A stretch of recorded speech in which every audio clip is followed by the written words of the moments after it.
Eccoci qua ragazzi, ciao a tutti, benvenuti in questo nuovo video. Io sono Daniele e faccio l'apicoltore. Questo video vedremo una situazione anomala dove ai primi di marzo, adesso sto registrando, è il 2 di marzo, abbiamo una famiglia che sembra bella ma che va stretta. Quindi ragazzi, seguite il video fino alla fine e vediamo la visita a questa famiglia qua.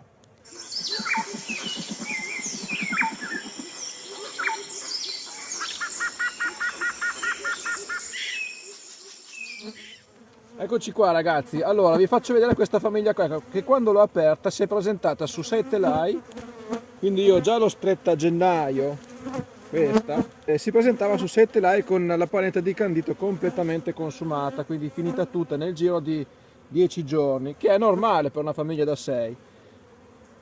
Allora, il primo favo che ho preso in mano si presenta così, da una parte vuoto, dall'altra parte parzialmente presidiato con la corona di miele e qualche celletta sporca di nettare. Allora adesso vi faccio vedere che questa famiglia qua insomma va stretta ancora, perché sebbene siamo nel mese di marzo io non voglio che la regina allarghi troppo la covata, ma voglio anziché che la regina continui a covare in maniera uniforme e allargando la covata sui favi interamente presidiati. Quindi vediamo il secondo favo come si presenta.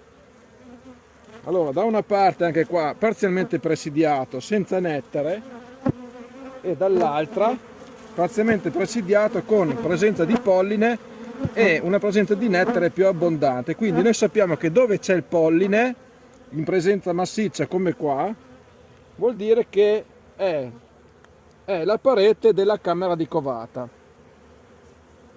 Ok? Quindi il nido per le api comincia qua, non là, comincia qua, e noi dobbiamo assecondare quello che ci dicono le api. Vediamo la temperatura sulla sponda: 27, 26,9. Anche questo è un segnale. La sponda è abbastanza calda. La sponda è abbastanza calda, dove già le api stanno lavorando. Ovviamente la temperatura della sponda è un pochino più calda. Adesso andiamo avanti, vediamo se qui troviamo la covata.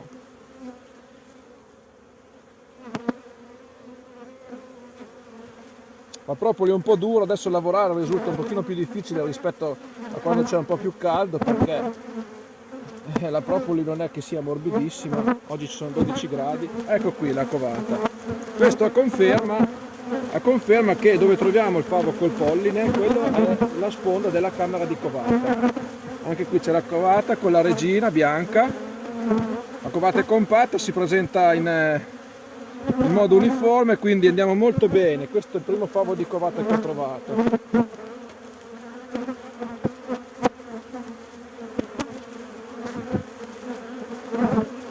Un po' di fumo perché le api sono nervose in questo periodo qua, perché sono 2 settimane che non le apro e quando facciamo le visite adesso andiamo a disturbare molto. Infatti c'è da visitarle proprio lo stretto necessario per controllare le scorte e come procede lo sviluppo del nido.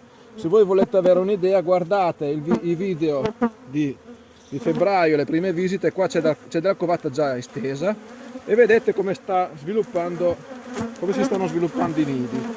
Anche qua c'è della covata, una bella corona di miele. Io comunque questo qua, anche se c'è la sua corona di miele sui favi, continuerò a dare il panetto di candito.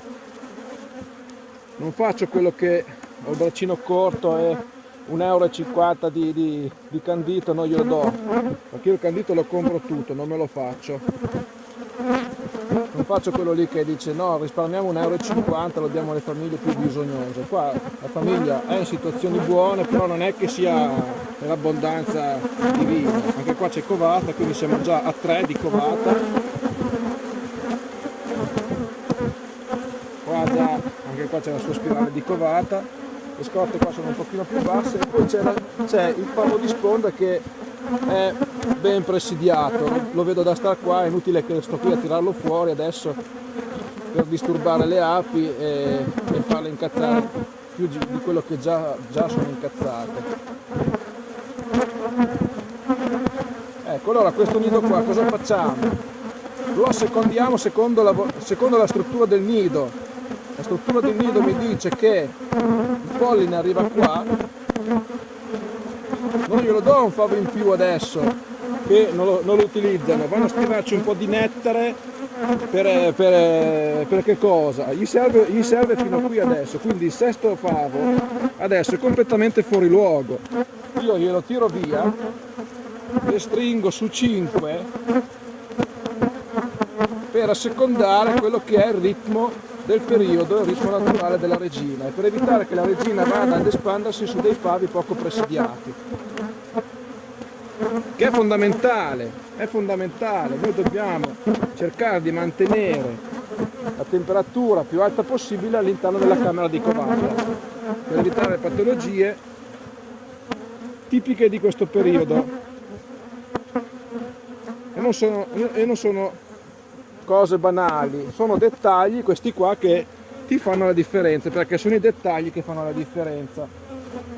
C'è poco da dire, c'è poco da fare. Adesso io questo favo qua potrei anche lasciarlo qui senza scrollarlo, che le api tornano di là, però è sempre meglio scrollarlo, perché non vorrei che tra 2 ore qua la temperatura arriva sotto i 10 gradi e le api rimarrebbero a formare un piccolo glomero su un favo isolato, provocandole un forte stress.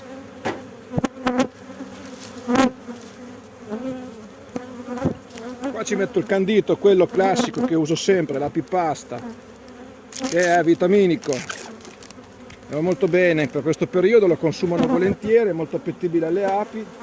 Il test che ho fatto con la Binectar l'ho già posizionato tutto sulle famiglie più deboli di questo apiario, che sono su 3 o 4 favi di api, per verificarne la bontà e per fare un test sul campo della bontà del prodotto. Ecco fatto. Adesso chiudiamo sempre con il cellophane, sempre per lo stesso motivo di tenere il più possibile il calore sulla camera di covata, e noi qui per altri 10 giorni, 12 giorni siamo a posto. Adesso è importante anche scrivere sul taccuino quello che abbiamo visto, quello che abbiamo trovato, quindi io metto 5 telai, 3 di covata, nutro. Ecco qua. Questo per dirvi, ragazzi, che nonostante siamo nel mese di marzo, nonostante mi sono trovato davanti una famiglia popolosa su 6 telai, che era bella vivace, cova 3 telai, li copre bene, tutto, ho visto una situazione che richiedeva, anziché di allargare, anziché di stimolare, anziché di provare ad aumentare la covata, ho visto una situazione che mi ha fatto vedere che il nido aveva bisogno di lavorare su un favo in meno, e ve l'ho spiegato in questo video. Ok ragazzi, quindi continuate a seguire gli sviluppi della stagione. Adesso cominciamo a entrare nel vivo delle operazioni da fare. Avete visto questa operazione qua, mettete il like del video se vi è sembrato interessante, se vi è piaciuto, scrivete nei commenti cosa ne pensate, se avete delle domande. Cerco sempre di rispondere a tutti, scusate se magari qualche commento mi scappa, ma sono veramente tanti, io cerco di rispondere sempre a tutti. E come al solito ragazzi, io vi do appuntamento al prossimo video e ci vediamo alla prossima. Ciao a tutti.